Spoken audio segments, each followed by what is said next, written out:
बिस्मिल्लाहिर्रहमानिर्रहीम। अस्सलाम वालेकुम। शुमाल एचटी न्यूज़ के साथ मैं हूं अमार उल्फत। आपको बताते चले, बिजली के बिलों पर रिलीफ देने के लिए निगरान वज़ीर आज़म के ज़ेर सदारत आज तीसरा इजलास होगा। बिजली बिलों पर रिलीफ देने के लिए निगरान वज़ीर आज़म के ज़ेर सदारत आज तीसरा इजलास होगा। अवाम को रिलीफ देने का कोई भी पैकेज अभी सामने नहीं आया। आपको बताते चले कि ब्यूरोक्रेसी को बिजली फ्री मिलती है और बिल अवाम अदा करती है, जिसकी वजह से बिजली महंगी भी हो जाती है। अवाम सवाल कर रहे हैं कि ये मुफ्ता कल्चर कब हमारी जान छोड़ेगा कि अवाम को तकलीफ और अफसरों को रिलीफ। ये अज़कान कौमी सूबाई असम्बली भी बिजली इस्तेमाल करते और अवाम उनका भी बोझ उठाती है। आखिर ये मुराद कब ख़त्म होंगी? बिजली के बिलों पर रिलीफ देने के लिए निगरान वज़ीर आज़म के ज़ेर सदारत आज तीसरा इजलास होगा।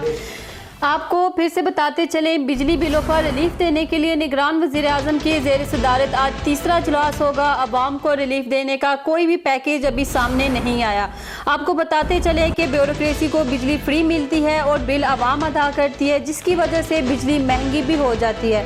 अवाम सवाल कर रहे हैं कि ये मुफ्ता कल्चर कब हमारी जान छोड़ेगा कि अवाम को तकलीफ और अफसरों को रिलीफ। ये अज़कान कौमी सूबाई असम्बली भी बिजली इस्तेमाल करते और अवाम उनका भी बोझ उठाती है। आखिर ये मुराद कब ख़त्म होंगी?